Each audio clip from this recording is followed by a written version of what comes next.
Hola a todos. Hoy vengo a hablaros de la problemática en nuestros platos y también de algunas características técnicas. Este post lo hago a petición de Jordi Fité, que así me lo pidió, como resumen y como comentarios sobre el tema. Quisiera hacer más que patente que no quisiera crear ninguna polémica, pero esta es mi humilde opinión y esto es lo que hay. Algunos problemas de nuestros platos y cápsulas. Enumero. Ajuste del arco de la cápsula en los orificios del portacápsulas. Ajuste del paralelismo de la cápsula en los orificios del portacápsulas. Ajustes de azimut vertical y horizontal en nuestra cápsula y brazo. Ajuste del arco de la longitud del brazo. Ajuste y equilibrado longitudinal del brazo.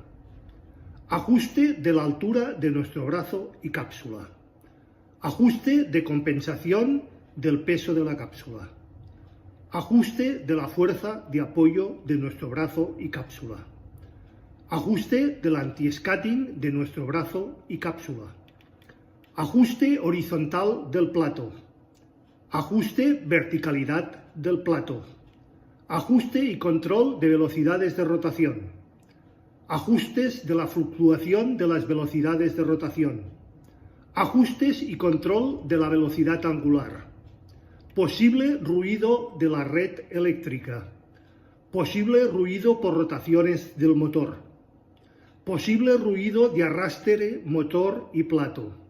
Posible ruido y problemas de electricidad estática en la goma, en el platen, en la cápsula, etc. Posibles acoples del entorno del plato y cápsula. El ancho de banda, la fuerza de apoyo, la separación entre canales, la distorsión por intermodulación, el equilibrio entre canales, las disonancias, distorsiones e inexactitudes causadas por cada uno de estos ajustes y o los posibles errores en ellos. Limitaciones técnicas propias del medio. Frecuencia de resonancia del brazo cápsula. Bajo nivel de las cápsulas y sus posibles inconvenientes por preamplificador en las bobinas móvil y preamplificador en las de imán móvil. Limitaciones y posibles errores en las correcciones RIA. Limitaciones y posibles errores de masterización del medio. Un disco de vinilo tiene un rango dinámico máximo de unos 60 dB. Insisto, rango de dinámica de unos 60 dB. Ya no hablamos de la relación señal-ruido que está por los suelos. Un CD de unos 95 dB. Un fichero FLAC o DSD sobre los 105 dB. Y la música en vivo entre 100 y 150 dB. Por supuesto, también debemos de tener en cuenta las características y limitaciones técnicas propias, por ejemplo, de otros medios como el CD, el superaudio CD o el DVD audio. Características y limitaciones técnicas propias de los ficheros, transmisiones y streamers digitales. También cabe destacar que para mí los surcos del vinilo tienen el calor y timbre de lo analógico, pero el surco es asimétrico, de tal forma que los movimientos laterales representan la suma de los dos canales estéreos y los movimientos verticales representan la sustracción o resta de ambas señales. La suciedad es más que inevitable, ya que el polvo microscópico pegado por electricidad estática u otros elementos en la superficie se hace más que patente. Esa suciedad es la principal fuente de la fritura del sonido del vinilo y que muchos, por supuesto, añoran. Como decía, tan imperfecto y es el mejor soporte de música, tremenda nostalgia. ¿Qué suena mejor? ¿Un vinilo o un CD? Los aficionados al vinilo afirman que el sonido del CD es frío y metálico y falto de rango dinámico, mientras que los defensores del CD afirman que los efectos principales del vinilo son su crepitar y la distorsión armónica o por otros motivos. El oído humano tiene un rango dinámico de unos 120 dB. Aunque en una habitación no sonorizada en silencio tiene un nivel de ruido del orden de los 20-25 dB. Y por encima de los 100 dB la mayoría de las personas sentimos dolor. Un disco de vinilo tiene, como ya he dicho, un rango dinámico de tan solo 60 dB. Un CD de música de unos 95 dB. Un fichero FLAC o DSD sobre los 105 dB. Y la música en vivo entre los 100 y los 150 dB. Al margen de la psicoacústica, que estudia cómo percibimos la música en oídos, razón de un anterior post, se pueden realizar comparaciones técnicas más o menos objetivas. Por ejemplo, utilizando una tarjeta de captura y el programa de análisis correspondiente, tomo varios vinilos de los que también dispongo copias en CD. Evidentemente pueden ser de diferentes masterings y de diferentes procedencias, pero esto es lo que ocurre. Digitalizo el sonido ofrecido por el vinilo a un muestreo de 96K y una resolución de 24 bits. Creo honestamente que más que suficiente. Hago lo mismo con el sonido analógico ofrecido desde mi CD y lo comparo con el sonido digital real propio del CD, obtenido con Extract Audio Copy, que está muestreado a 44,1 y evidentemente a 16 bits. Los resultados son más que interesantes e inquietantes. Lo primero que hay que recordar es que el espectro audible del oído humano de una persona joven y sana es de 20 a 20.000 ciclos, aunque depende mucho de la persona y de su edad, evidentemente. Los niños pequeños, por ejemplo, suelen oír frecuencias mucho más altas que la gente de mediana edad y sobre todo la gente de una cierta edad. La mayoría de personas adultas no superan más allá de los 15-16K, 17K como mucho, pero hay quienes alcanzan los 30K. De hecho, hay personas que llegan a oír el sonido ultrasónico de los pitos para adiestrar a los perros. En un CD se muestra la música a 44,1K para garantizar la resolución perfecta, por el teorema de muestreo de Nitschke-Shannon, de frecuencias de hasta 22,05 kHz, más allá de lo que una persona o el oído humano estándar puede oír. Además, los estándares de high-end exigen una reproducción perfecta de estas frecuencias de muestreo. Aún así, muchos tweeters de calidad alcanzan frecuencias de reproducción cercanos a los 30-35K. Por ejemplo, los tweeters de cinta o los tweeters piezoeléctricos. Los formatos de DVD audio o Super Audio CD, que permiten frecuencias de muestreo más altas, hasta los 192K en el caso del DVD audio, son solo para profesionales que quieren jugar con el sonido en el estudio. Los estudios sobre acústica humana indican que las personas normales no pueden distinguir en absoluto entre el sonido producido por un DVD audio o un simple CD. Cada canción, con la canción más famosa de la banda sonora de Carros de Fuego, de Vangelis, comparé la copia digital exacta, EAC, con la del CD y la del vinilo. El resultado es que el rango dinámico del LP es mucho menor que la del CD, evidentemente, y que a su vez es menor que la copia digital, como era de esperar del reproductor de CD, altera el sonido grabado, evidentemente. La causa básica del ruido de fondo es la reproducción del LP. Sin embargo, cuando se estudié el ruido de fondo y en silencio, se observó que el ruido del CD pasa de 88 a menos 108 dB debido a la tarjeta de captura, bruscamente alrededor de los 20K. Sin embargo, el ruido del LP no supera este salto y es más bajo que la del CD en las frecuencias entre 1K menos 84 dB y 10K menos 96 dB. La razón por la que el rango dinámico del CD es mejor que la del LP es que el ruido del LP a baja frecuencia es mucho mayor por debajo de 500 Hz, siendo de hasta menos 50 dB. Por tanto, para frecuencias altas en el vinilo da un mejor sonido que el CD, que lo supera en bajas frecuencias.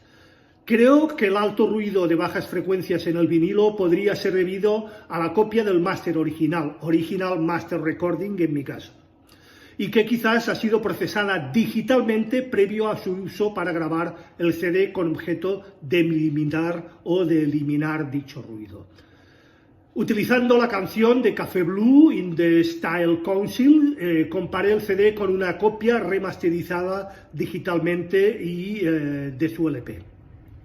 El rango dinámico del CD remasterizado es muchísimo mayor que la del CD original y que a su vez es algo peor que la del LP original. En cuanto al espectro de la señal del LP, alcanza frecuencias de casi los 40K, cuando el CD original y el remasterizado se cortan bruscamente alrededor de los 20-22K. El CD remasterizado presenta una banda de ruido alrededor de los 22,5K debido a la técnica del dithering utilizada para reducir el ruido en la remasterización. Dudo que las frecuencias por encima de los 25K en el vinilo sean parte del sonido original grabado y que podrían ser afectados debido al sistema de reproducción del propio vinilo. Por eso, la siguiente comparación, comparo el LP con un DVD audio. Se utiliza What's New de Linda Ronstadt y comparo el LP con un DVD audio. El DVD audio está muestreado a 192K y a 24 bits de resolución, que remuestreo evidentemente a 96K para poder comparar con el LP.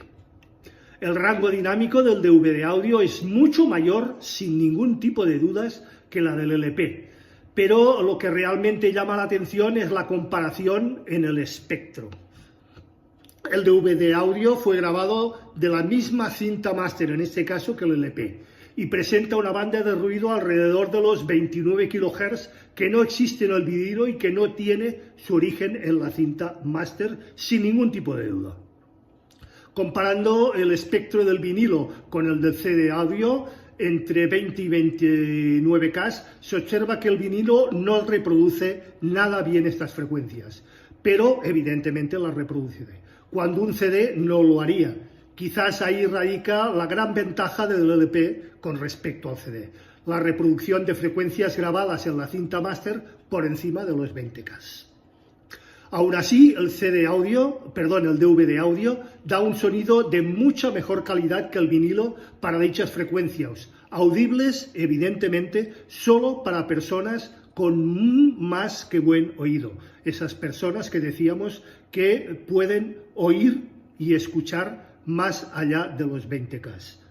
No me refiero en absoluto a los audiófilos, me refiero a los golden hair que realmente pueden oír ese pito para entrenar a los perros, no otros que evidentemente, haciéndoles una audiometría, no llegan más allá de los 17-18K. Resultados similares se obtienen en la comparación entre el LP y el superaudio CD y el audio en DVD vídeo. En resumen, el vinilo suena mejor que el CD porque tiene un rango dinámico relativo, aunque tiene niveles de distorsión y de ruido muchísimo superior a muchas y ciertas frecuencias. El vinilo reduce ciertos ultrasonidos grabados en la cinta máster de audio, aunque no con la calidad con la que se reproducen los formatos de audio de altas frecuencias de muestreo como el DVD audio o el superaudio CD, aunque estos ultrasonidos no son audibles evidentemente, como ya he dicho, para la mayoría de personas. Creo que el responsable del calor que se asocia al vinilo, a diferencia del frío y el metálico que algunos acusan al digital, será por la distorsión y el rango dinámico relativo en el vinilo. Este último factor depende más del ingeniero de sonido que del propio formato. Sobre todo en las pruebas realizadas son mayores en el vinilo que los formatos digitales. Insisto, incluso que el Super Audio CD y el DVD-A, pero las pruebas evidentemente no son concluyentes, no corresponden a un estudio estadístico serio en mi caso, y eso más de uno lo dirá y lo acusará. Mi comentario es que todo el mundo digital se puede considerar un perjuicio. Para los aficionados al vinilo podría ser todo lo contrario, un beneficio. Por otro lado, y como habéis indicado muchos de vosotros, la mayor diferencia entre un vinilo de hace 30 años y un CD de ahora es cómo se grabó, mezcló y masterizó dicha música. Un álbum de hoy en día tiene que sonar bien en múltiples medios y como ya vimos en un anterior post, esto es arduamente difícil. Tiene que sonar bien en la radio, en el coche, en una discoteca, en un bar repleto de gente, en tu salón de casa, en un vinilo, en un CD, en las plataformas de streaming, etcétera, etcétera, etcétera. Pero, por lo que ya he dicho, se ha tenido a grabar la música con muy poco rango dinámico fuera de la también mencionada guerra del volumen. Un sonido muy normalizado. El problema, en este caso, es que la mayoría de las veces a volumen bajo se escucha realmente fatal y a volumen alto se pierde calidad. Y eso es todo por hoy, que no es poco. Quedo abierto, como siempre, a cualquier duda, pregunta, aclaración, cuestión o sugerencia por vuestra parte. Será puntualmente respuesta.